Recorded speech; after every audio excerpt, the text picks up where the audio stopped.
Boom, boom, boom. What is up, my toe fungus munchers? Today I'll be talking about the best openings that carried me to becoming the greatest chess player of all time. Now, I had a previous rating of 2556. I used these openings for the first 4 years of my time playing chess, and I climbed to about 1700. Now, for starters, the Polish, also known as the orangutan. Now, the reason why it's called the orangutan is back in 1908, some dude went to the Bronx Zoo and set up a chessboard in front of the orangutan that they had in the enclosure. And the orangutan played the Polish, right? So, Stockfish doesn't like this move. That's fine. It's like the Grob, almost. That's not the Grob, that's the King's Fanger. It's like the Grob, it's the same idea. The Grob's just worse, though, because it's on the King's side. So, the Polish, is gonna start off normally, right?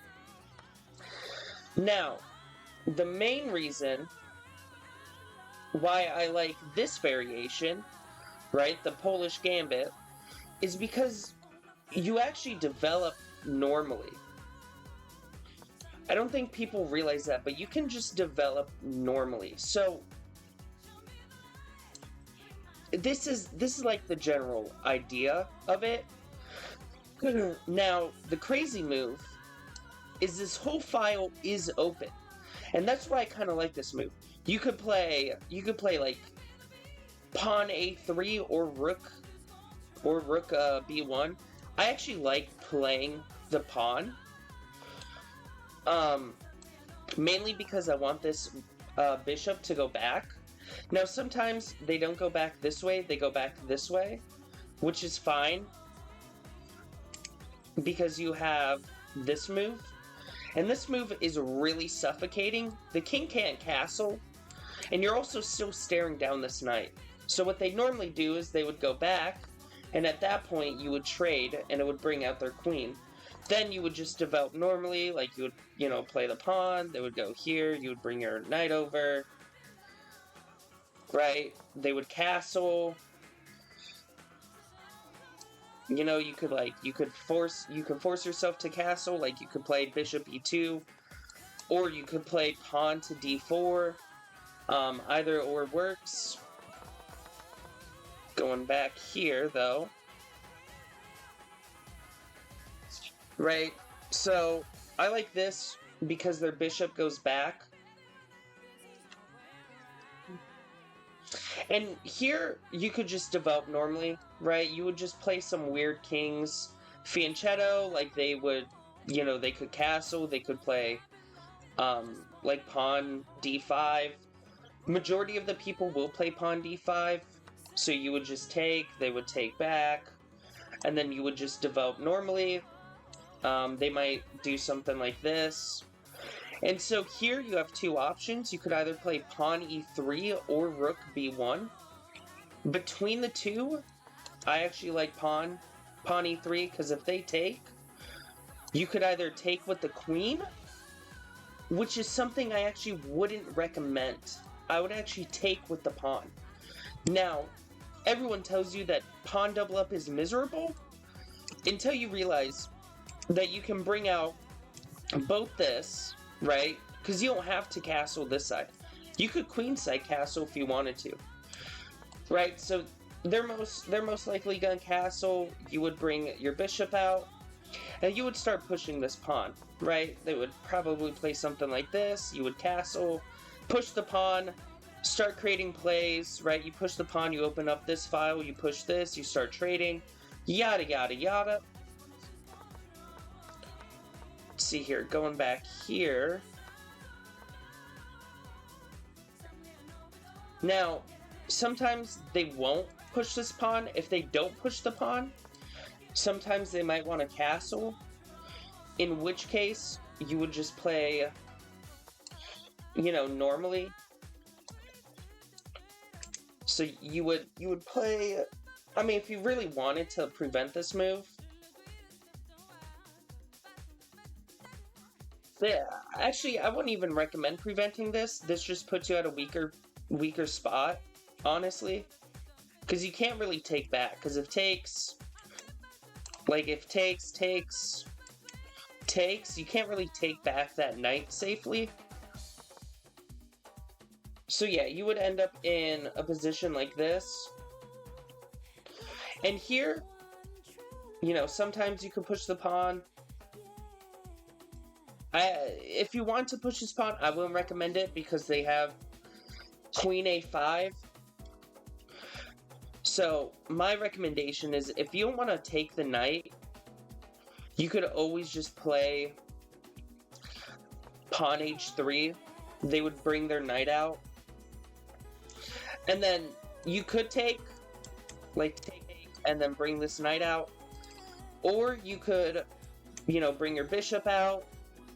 Because they can't really do anything because your king blocks his pawn. But you get into like these nice... Like you get into this like nice position though where it's like you have a wide range of options. And they can't, like, you know, they can't put their knight here, that's a bad spot. If they want to put their knight there, sure, go ahead. But it's nice in the sense where it's very... I think if you were to get good at this, over time, like these types of positions, help you a lot with understanding positional awareness. I think that's the best way to put this opening is positional awareness. The Polish trains you on positional awareness, especially with a position like this. This is a very like nice, easy, like simple position here. Like it's basic development, right? You can always push this pawn in the future. Like it's a nice. Like, I like this. You could always do something like this, trade off the knights. You could always play rook b1, blah. It's a nice position. Right? Next one, the King's Fianchetto. I actually hate the King's Fianchetto. I also hate the Nimzo Larsen attack. King's Fianchetto is always going to be better, though, in my opinion. Most people would play something like this. Now, if your opponent does respond with e5, the most common response and the best response is c4, right? And they would obviously like try and play this out normally. You could always do bishop, you know, bishop g2. You know, they would probably play something like this. You would just take. You would slap your knight here. Now you may be thinking, oh, what if they push this pawn? You actually have queen to a4. This is a really nice move because you win this pawn back. You give another check. Right? They'll block. And then you castle. So not only is your queen out, right? You have the idea of the King's Fianchetto. These pawns haven't even come out yet. He lost his center pawns. So you have the main control of the center. He hasn't castled yet. He hasn't brought his queen out. He hasn't brought out his bishop yet. He hasn't developed, and you have development here, so you could obviously play on this side. It's a really nice idea. Really like the King's Fianchetto. Now, going back, another common move is to play d5. Now, when they play d5, you would just play the game regularly. Right, you would develop like so. Right, let's say they do something like this. You would just play bishop. Sometimes, instead of playing this move, you could just play the bishop move off rip. Now, most people would do c5. Higher up, I mean, they would play c5, which is fine. You would just castle like so. They would develop their knight. And you could always play pawn to d4. If they take, you just take with the knight. And then if they take, you take. And it's way better because, again, you have your queen out. And you're staring down this pawn. So they're forced to block. In which you have this really nice move, pawn to c4. And you're basically fighting this pawn. That's the biggest idea, is you're fighting for this pawn. And you have the numbers advantage, basically. Right? Because he only has, what? Basically 2 things. So yeah. Always, always, always nice. Always lovely. King's Fianchetto, always a go-to. Next up, the bird. I really like the bird. Not many people like the bird.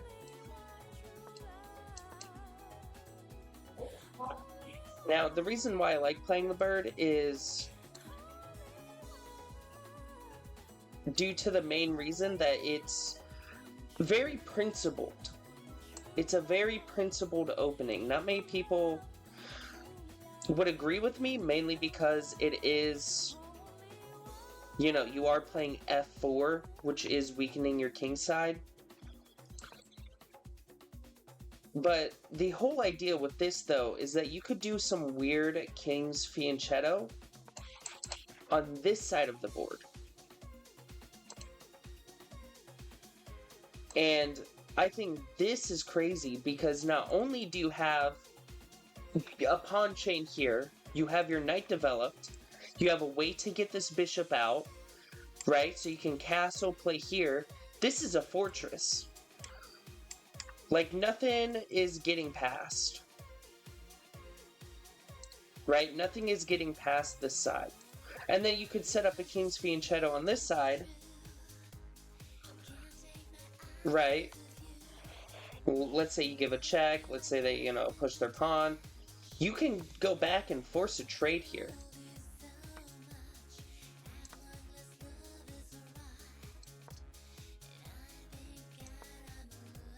And after this position, they might castle, so you castle as well.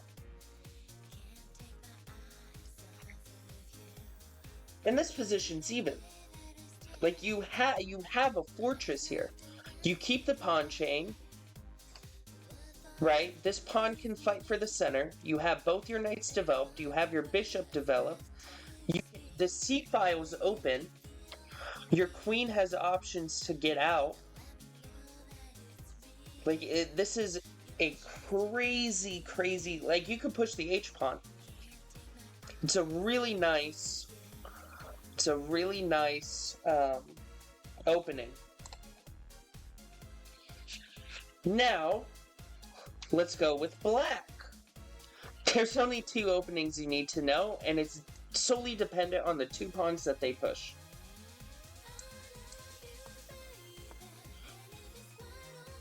You either have the Sicilian, or you have the Dutch. There's no in between. There's no in between. The Sicilian defense is literally the bird, but way better. Way better. Right? Common move is to castle, or they'll take. If they take, you just take with this pawn. The b-file is open. You know, you have a way to bring your knight forward without putting it in danger. If you do this. Right? They'll play some weird King's Fianchetto. You attack the center because we don't like doubled up pawns. They'll probably play something like this. You could bring your knight out here. Right? They'll bring out their bishop. You could take. Right? Let's say they take. It says you're losing. You are by far not losing. You are far from losing this. which I think is crazy. I think it's the craziest thing that Stockfish says you're losing, because you're not. This is arguably the best position for black. Not only, right, let's say they play something like this. Not only can you force an attack here, right, because if they take, you have check. And that gives up their castling rights. Then, you come over here, and you block.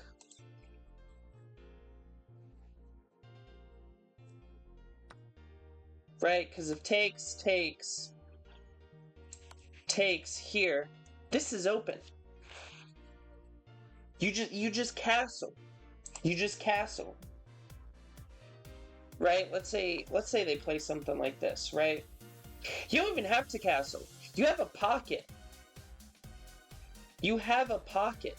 And look at their pawn structure. It's all over the place. You have such an immense attack on this side of the board that all you need to do is just micromanage, right? You could even switch it. You could bunker down on this side, right, with your king, and just attack on this side, because you could bring all of your pieces over. It says you're down 3 points. I disagree. I say just get into the habit of learning the Sicilian. I think that's the biggest thing. Get into the habit of learning the variations of the Sicilian. Now, it's the same thing with the Dutch.